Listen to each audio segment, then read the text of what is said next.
make the hard choice. So often we fall into the habit of doing the thing, making the decision that's the easiest right now, causing us to have a harder life later. Whether that's literally like, this isn't about food, but it's like literally if it's like eating a meal that tastes really good, but you know it's not going to make you feel good tomorrow for like training, for work, for literally any aspect of life, that is the easy choice. Not to say that you can't like eat whatever you want like in moderation, like that's not what I'm saying. I'm just giving an example. You can't blame anybody but yourself. And I think when you kind of logic your way through making hard choices, you have to think of long term. How is this choice going to serve me long term? How am I going to better myself in the way that I want to and who I want to become? Because the easy things are very dopamine filled. They are very shiny, sparkly things to fall into.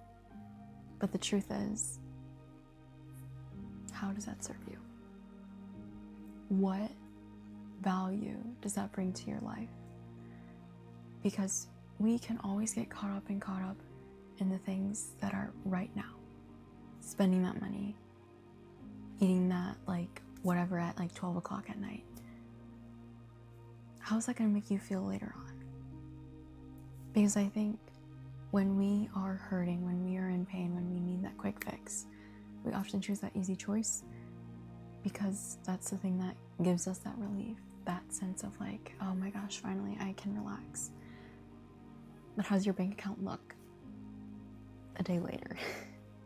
How do you feel a day later? How was that sleep?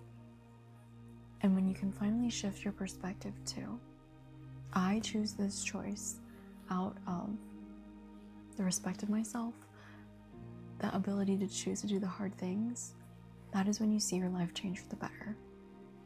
And not to say that you can't make those easy choices every once in a while to like relax and enjoy life, but I think having a balance of hard choices and easy choices is the sense of moderation. There's no right or wrong way, but rather what is going to make your life easier in the long term, and what are the things that you can do after learning from different experiences, if you want to call it that. And that's all you can do. That's all you can say, is that you learn from every single experience that you have, good or bad, and put it towards your next choice. To use that to be able to grow as a person and to realize how good saving that piece of chocolate for like the next morning is, instead of eating it at night and then when you try to go to bed you're like wired. Or spending that money now and realizing, man, if I would have saved that money, I could have gone on that trip instead of buying this object now. Because at times when you delay that dopamine effect, you realize how much more it can get better. You get what I'm saying? When you can control and regulate your emotions in yourself to actually want things rather than crave things, your body changes, your psychology changes, your ability to withhold yourself from doing the easy things when the hard thing will get you that one thing that you've been desiring. That's that hurdle, that's that obstacle that is stopping you from reaching that next pinnacle of your life. So I want to leave you with this. Choosing the hard choice is never the easiest thing.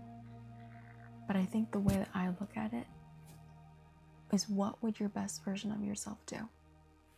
What would that person do? For example, if you're thinking you're a millionaire, what would they do now to get that step?